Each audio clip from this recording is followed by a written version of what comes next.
some of them say weird things, but we still learn. Okay. Hi, everyone. It's really, like the other Chuck said, it's such a pleasure and a privilege to be here today with this incredible group of scholars. So thank you so much for inviting me and for sharing your incredible work. I am going to discuss my new book in progress, which is a literary and musical history of soul. So this book will focus on the period of the mid-1960s to the mid-1970s, which is really the moment when soul becomes a kind of key word in Black cultural politics. So Nina Simone being dubbed the High Priestess of Soul, Aretha Franklin being dubbed the Queen of Soul. We get the syndication of Soul Train in 1971. Black activists in the UK, as I've just learned from Tanisha, are calling themselves people of soul, and this kind of thing. So I'm going to focus on that moment, but then the end of the book is going to sort of turn toward the contemporary moment to think about sort of the legacies of soul. And in this, I see my project as joined very much with Salamish's. So in this talk, I'm going to give a sense of why I'm drawn to the concept of soul. I'm going to talk about how Black feminist critics like Audre Lorde have kind of enabled my understanding of it, and also how the term helps my understanding of Black musical and literary performance and its social implications. So this project began with my desire to understand this famously elusive term, soul. What might it actually describe? What specific expressive practices might the term soul illuminate? So what does it actually mean to call yourself a person of soul in this moment? And what cultural work does that term allow people to do? So for me, when I think about soul, it's really not just a music industry label. So it's not just sort of a term that's used to name and market a particular kind of genre of music.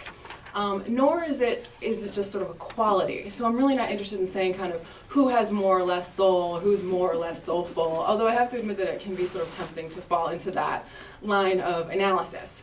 But for me, soul is really more of a discourse or an ethos. And so my argument is that this discourse of soul works by turning racialized suffering into a performance of what I call stylized survivorship. And I'll say more about that as I go. But my sense is that this term soul, this discourse of soul becomes necessary as civil rights shades into Black power. And the question of where Americans in general are going can seem absolutely mystifying.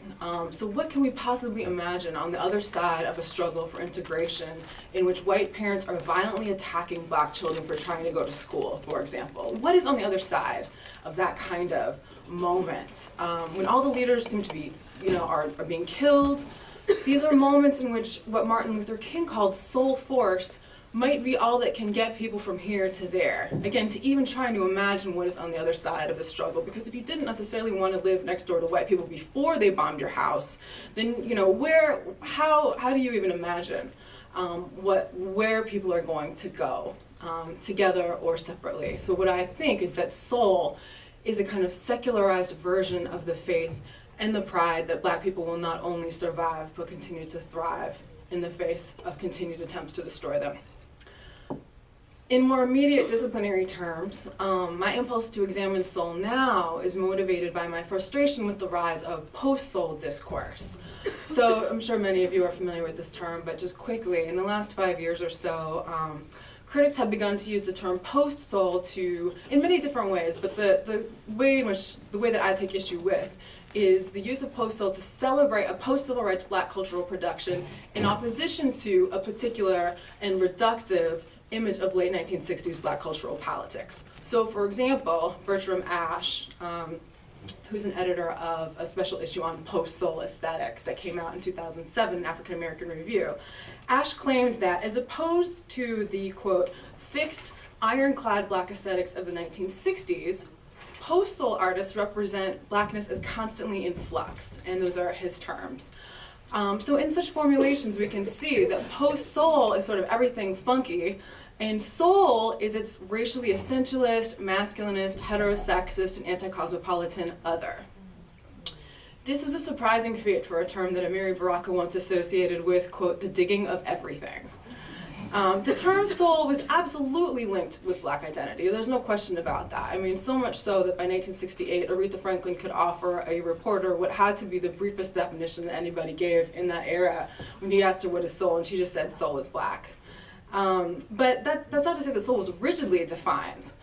And moreover, my own disciplinary orientation made it hard to see how soul might be the appropriate name for Bertram Ashe's fixed, ironclad Black aesthetic. Because who was more various than High Priestess of Soul Nina Simone, who mastered countless musical idioms, as Salamisha has described, or Donny Hathaway, who did the same? Who was more wide-ranging than Nikki Giovanni, who could write an essay defending Charles Chestnut and the much maligned 18th century author Charles Chestnut? Nikki Giovanni writes an essay about him in 1870, claiming that he is an absolutely crucial, a foundational figure in the African-American literary tradition, and at the same time she's recording spoken word albums along with gospel music. You know, she's writing poems like Ego Tripping, you know, where she claims, I'm so hip, even my errors are correct, which I basically just cited because I wanted to say that line. You know, who in the soul era was clear about the construction of racial and sexual identities than James Baldwin? Who was more committed to the concept of difference within unity than Audre Lorde? And so on. So you get my point, but to me, these culture workers are really the soul artists. That is to say that they all develop soul discourse and they manifest soul ethos through discrete literary and sonic practices. So in analyzing these practices in the soul book, I'm trying to sort of restore some of the richness and texture and purpose that the concept of soul encompassed in its own moment. And in this, I join a growing wave of scholars who are reconsidering the complexities and the legacies of the civil rights and Black arts, Black power eras. Many people in the Afro-American Studies department, Jim Smethurst, Margot Crawford, my co-panelists, and many others. All right, so in terms of definitions, Geneva Smitherman defines soul as, quote, the essence of life, feeling, passion, emotional depth, all of which are believed to be derived from struggle, suffering, and having participated in the Black experience. Having risen above the suffering, this is still Smitherman, the person gains soul, end quote. It is not necessary to subscribe to Smitherman's singular figuration of the Black experience to note that soul is about living in a world where it's harder to be Black than it is to be white. But as we can see in Smitherman's definition, the discourse of soul recasts racialized suffering as a catalyst of superior Black strength and ascendant cultural style. And again, this discourse turns Black suffering into a kind of worldly badge of identity, or what I am calling stylized survivorship. And I see this as a secularizing gesture. So soul music itself carries key elements of gospel music kind of from the church onto a secular stage. So we still get this kind of revival style performative energy and these towering gospel vocals, but now people like Ray Charles and Aretha Franklin are singing about love and social issues rather than singing about religious belief, at least in the songs of theirs that are considered to be soul. And this is a fairly common understanding of the way that gospel music kind of morphs into soul. But my own theory is that there's also a more general kind of discursive counterpart to this phenomenon. So that just as soul music secularizes key elements of gospel, the discourse of soul begins to engender a secular relationship to suffering. So what I mean by that is that according to Christian ethos, the kind of payoff, or what you get for having suffered, is a stronger faith in God and in God's grace. In soul discourse, there's also a payoff to suffering or labor, but that sort of payoff of what you get is superior expressive skill, or kind of Black performative swagger. And so this is why, as I always say, this is why the soul era is the moment where it's possible for James Brown, soul brother number one, to kind of market himself as the hardest working man in show business and have that be a badge of honor for him, right? That it's not a source of frustration or shame that you have to work harder than everybody else. On the contrary, these artists, the James Brown era soul artists, are making it very cool to work very hard. And I think that that is a particular thing that soul discourse helps us to understand, this performative phenomenon. And I also think that we are hearing soul legacies in hip hop too. So every time a rapper invokes hardship or hustle as the sort of catalyst for his or her superior expressive skill, I think we're hearing those soul legacies in those gestures as well. I take James Baldwin as a key innovator of soul discourse because as a child preacher with very formative roots in the Pentecostal church, James Baldwin translates Christian ethos into social philosophy and aesthetic theory. So especially in his writings from the 1960s on, Baldwin consistently links Black privation with epistemological, moral, and expressive authority. And he often does this through a kind of proprietary discourse about jazz and blues music, by which Baldwin essentially argues that Black Americans have a kind of corner on jazz and blues, that they can understand and perform them much better than white Americans can because they know what it is to have suffered or to have, quote, been down the line, as he puts it in The Fire Next Time in 1963. More than any other writer, though, it's Audre Lorde who has helped me to understand this process of sort of turning suffering to advantage as a collective process. So I believe that Lorde's fictional memoir, Zami, which he terms a biomythography, is a paradigmatic soul text. So that even though it's published in 1982, which is after the kind of classic soul era that I'm talking about, I still think that it really gives us a way of understanding how soul discourse works. In this text, Lorde vividly details the emotional and bodily suffering that she experiences being, quote, young and Black and gay and lonely in New York in the 40s and 50s. The narrative charts the process through which she learns to use her outsiderness as an epistemological resource, indeed as a means of survival, and that's a key word that appears throughout this text. As one of her lovers advises her, quote, waste nothing, not even pain, particularly not pain. So it's really the entire text is about her attempt to figure out what it means to use one's own pain, to connect with oneself and also with this broader community of what Lorde calls sister outsiders. So her ability to transform pain into something useful absolutely depends upon other women. As such, Zami is not only a memoir, it's not just an autobiography, but it's also a group biography of all of these other women, again, these sort of sister outsiders, both kind and cruel, as Lorde writes in the text, who have helped Lorde to reclaim her body. And in fact, as she reveals in the book's final pages, the word Zami itself, as she says, is a Carriacou name for women who work together as friends and lovers. So these women collectively attune Lorde to the value of the erotic as a vital source of information and power. As she writes in her 1978 essay on this subject, a seminal essay on the erotic, Lorde writes, the erotic is a transformative, quote, knowledge of one's capacity for joy that need not be called, quote, marriage, nor God, nor an afterlife. So the telos of suffering, all the suffering that Lorde represents in Zami is this embrace of the erotic. The erotic is an intersubjective force of sensual survivorship that is fostered outside of the church. So that's, what it means to me when Lorde insists that it's not about God or an afterlife. It's sort of outside of this religious space, but it is deeply attuned to the spiritual power of one's own body. So this soul text is about the collective reclamation of the Black female body, the very thing that has in some ways brought Lorde nothing but trouble. That has been coded as innately deviant, as Professor Roberts has pointed out, reclaiming this body as an object of profound self-compassion and a source of sensual pride. So this is a place that one arrives at, though, right, that you only get to by going through something, and that is the logic of soul. So I'm going to play a clip in which Aretha Franklin, I think, demonstrates this ethos in style. Here we can hear her kind of performing this labored and communal reclamation of embodied pleasure and desire. So I'm going to play a performance of Dr. Feelgood, which is a blues that she recorded, in live. This is a live performance recorded in a sort of legendary concert at the Fillmore West in San Francisco in 1971.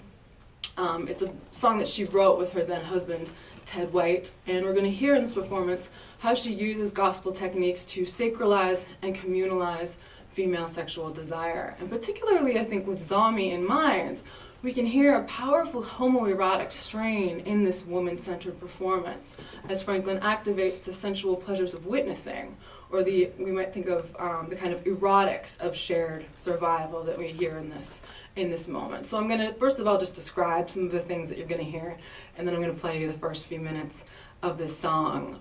So we hear from her very first piano chords, Franklin kind of calls out, and she's at the piano. Some people don't realize that she was a brilliant pianist in addition to being a phenomenal singer and interpreter and composer, producer, many things. But she sits down at the piano, she starts to play, and she says, "Does anybody feel like getting the blues?" From this very first moment, she has the audience in the palm of her hand. This recording will demonstrate not only her flair for the dramatic, but also her brilliant sense of the erotics of performance. So she begins with a stretched out, "I don't want nobody," and then she draws the S of the next word out. The next word's gonna be sittin', but she draws it out through the next measure to an almost painful effect. So we hear her saying, "Sitting around me and my man," and she kind of checks in, she says, "Ain't that right, girls?" And they say, "Yes, it is." And then the performance only builds from there. So that by the time Franklin gets through simulating orgasmic sounds in order to mimic "When Me and That Man Get to 11," she has made the crowd into a chorus. So we'll hear women joining in into the refrain at full voice. And they all sing, "Don't send me no doctor, da-da-da-da-da, fill me up with all those pills." Franklin rides this energy into a false ending. This you won't hear, but just trust me, she rides it into a false ending, carrying the song beyond its apparent conclusion and kind of ad-libbing this Sunday morning style call and response between herself and her audience. So I'll play you the first few minutes now.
Okay.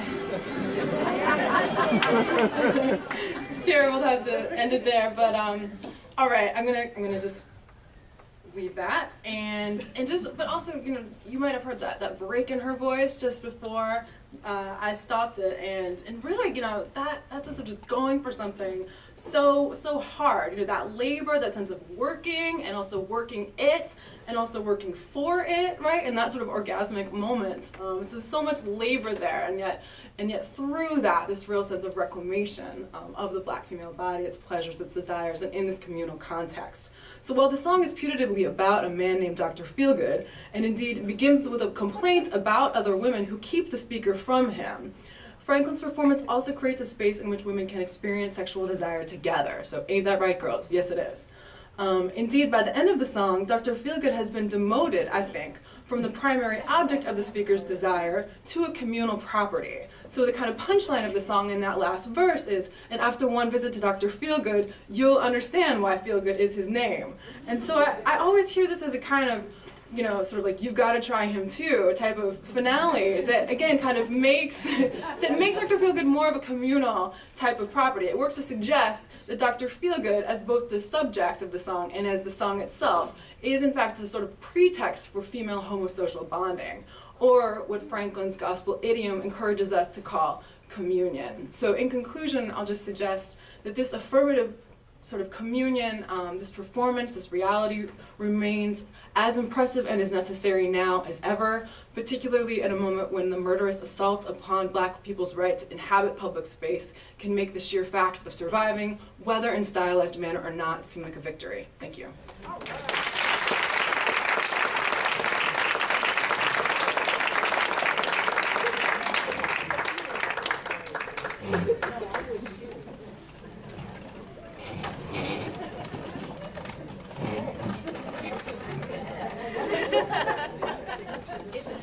It's about 10 after 3 right now, and we started a little bit late, so I think we can go at least for 10 minutes.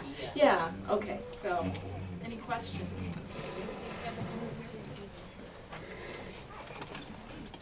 I have a question for Lori and Ford. Okay, thank you. I have a question for Dr. Lori and Dr. Ford. So, given Harry Belafonte's most recent criticisms of contemporary artists and their inability to be social activists, I'd like to know to what extent presently are counter-hegemonic aesthetics an essential tool to furthering racial advancement in a post-racial America that tends to acceptably blend, assimilate, culturally appropriate, even autonomously constructed, right? Images, symbols, and music praising and exalting Blackness.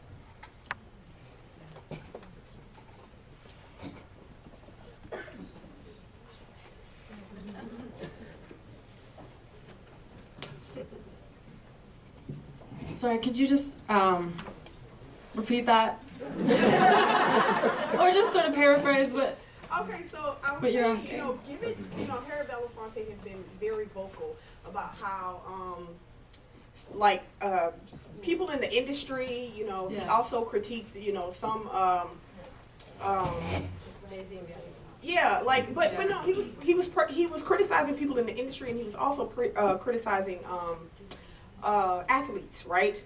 And how, given the present context, right, that they're unable to be social activists, right? Mm-hmm. So my question is, to what extent are the counter-hegemonic aesthetics of which, to some extent each of you have kind of spoken to, how essential are they presently, given that we're in a post-racial America in which so much of Blackness and so much of Black culture, right, tends to be either culturally appropriated or assimilated, right? It's kind of blended in, and everybody adapts it. Everybody's doing a nay-nay, Black, white, whatever, it doesn't matter, right? So to what extent, are these forms of counter-hegemonic aesthetics still, very much important for racial progress initiatives? Well, yeah, I think that's a really important question.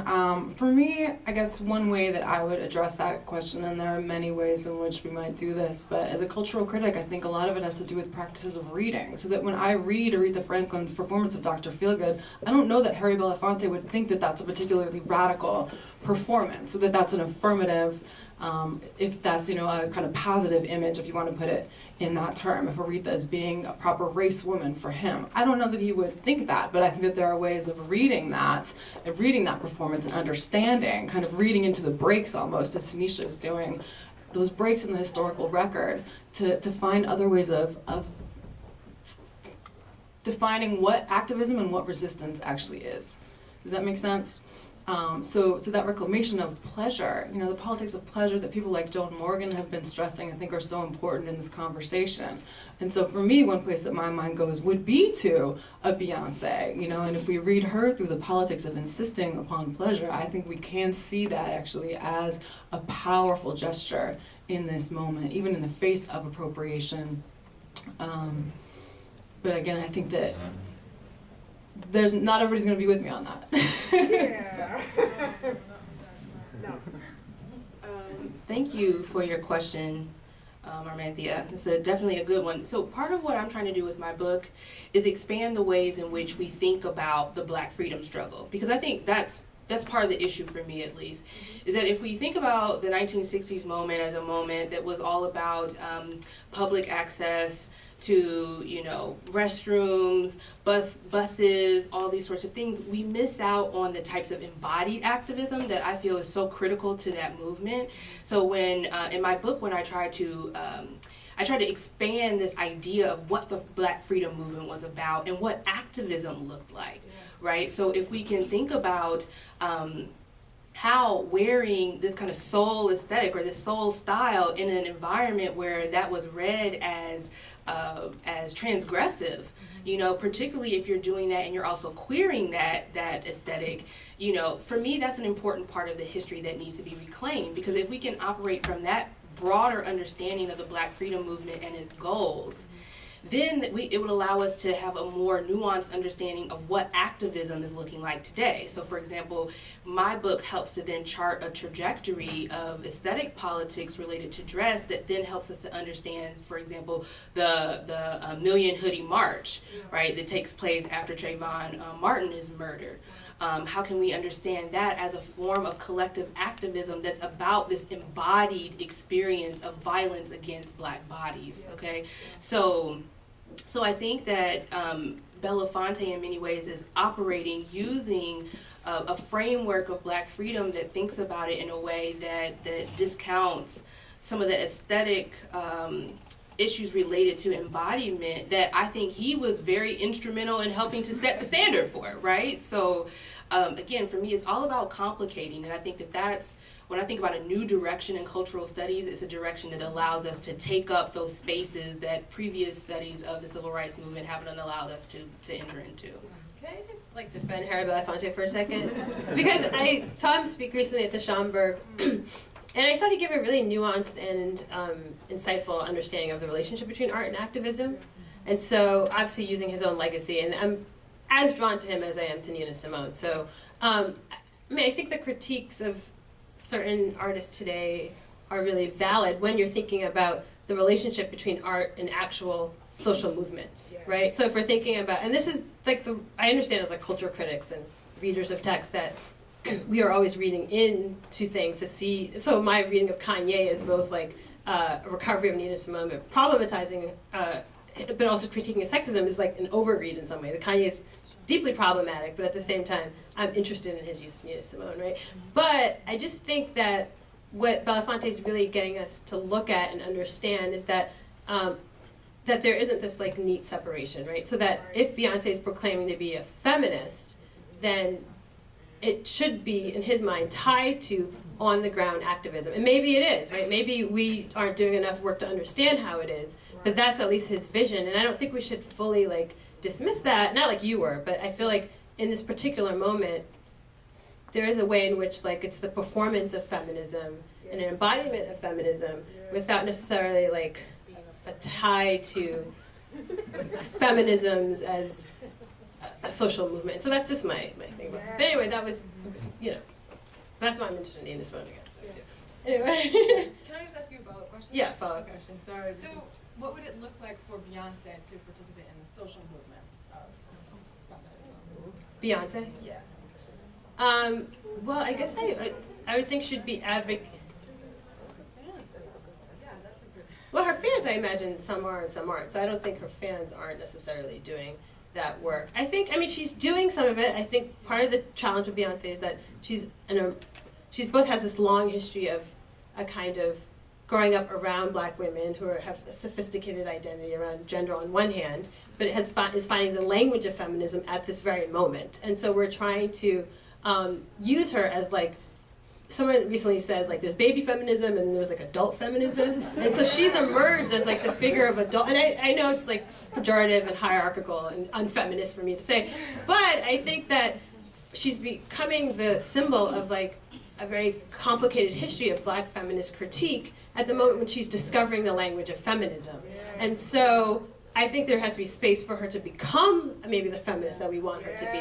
At the same time, understand that she's, it's like when I was 16 and I discovered Alice Walker, and if I became like the symbol of feminism at that moment, that would be really troubling. So I just think that we have to understand her in her time, as well as appreciate the moves she's making, as understand the deep contradictions around class and capitalism and power that she's perpetuating. So I don't know, but there's more to be said. All of us can talk about Beyonce and scandal all day. And the question wasn't directed at me. I don't have a question as much as just to build off what Alicia just said. I also think that there's an over expectation of mainstream artists. Like, who cares, right? Like, some people could say, we care, and some of us may respond to things in popular culture that we don't like, especially coming from a hip-hop centered politic. But I think first that we really have to now understand the difference between hip-hop culture and the rap industrial complex, and the entertainment and the few white men that still run the record labels that have consistently told artists, both male and female, that we're not putting out your record unless you're gonna call bees and have this kind of conversation. But that I think as academics, as scholars, especially those of us who are interdisciplinary and really come from the hip-hop generation or want to employ hip-hop, is that we have to look at the artists that are actually doing the amazing work, right? So we ourselves have to take ourselves out of always looking at the mainstream. Then we can have millions of names that we could call upon. I mean, Tony Blackman, Invincible, Rebel Diaz, Dead Prep. I mean, we know all these kind of artists that exist. So I think that's kind of how we have to unpack the story, not who's being talked about, who's not being talked about, not what's not happening, but what is happening and why maybe that's happening on the ground is not being supported by the mainstream if it's actually going to move people sonically to this soul force space, but to also be activists around it. I think that would be such a radical shift that I often think, why would the mainstream want a Tony Blackman or a Talib Kweli or a Common or a Erykah Badu or even Monet, like why? It would be very empowering to millions of young people that are being raised by radio and mainstream popular culture,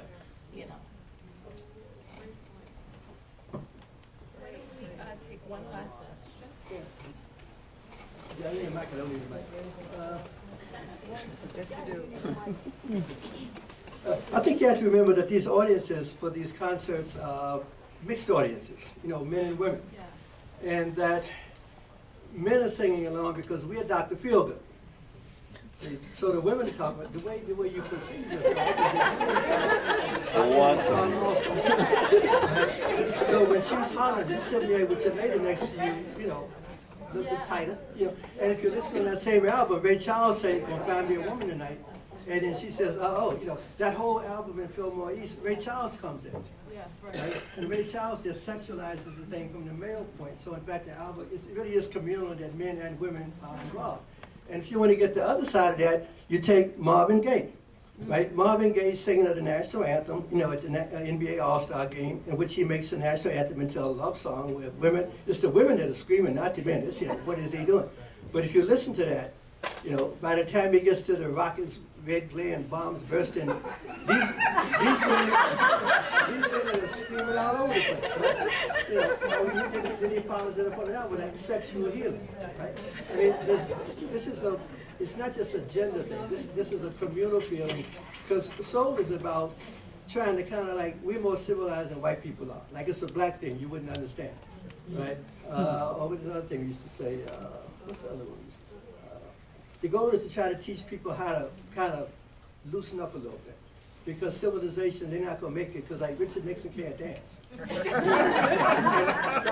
that was always the soul was like we're going to infuse it into a staid, kind of mechanical Western culture that has no soul. You know, it's negritude brought into the 1960s, basically. You know, and so people see it that way. It's an essence of who you are.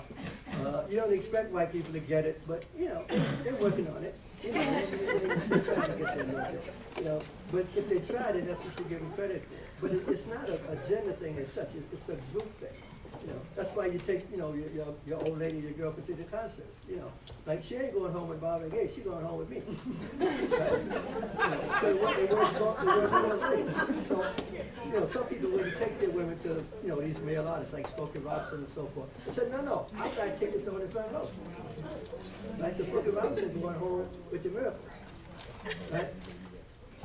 Well, it's me, Smokey Robinson, gone.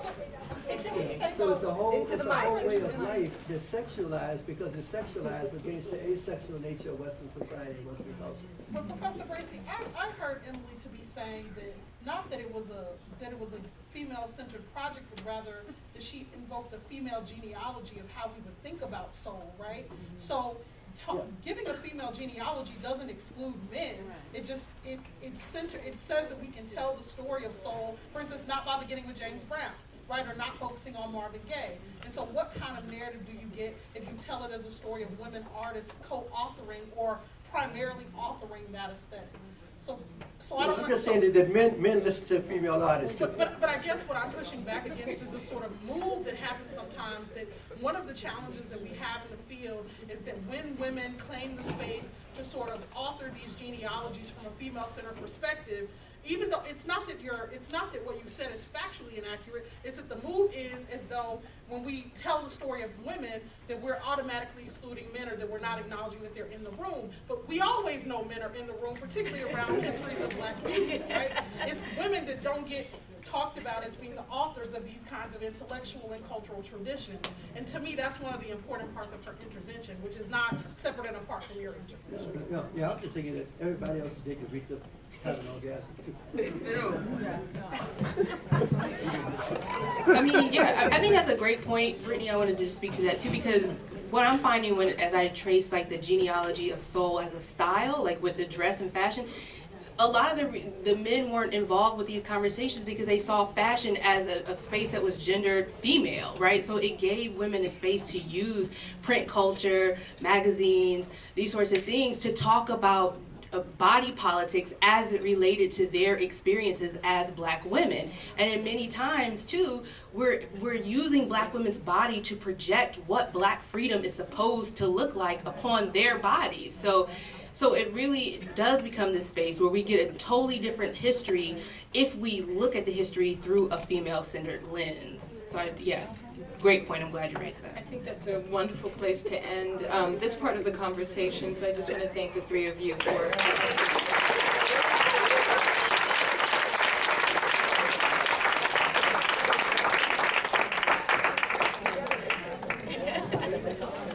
That was spectacular. Thank you all so much. So let's take a 5-minute break. We'll reconvene at 3:30.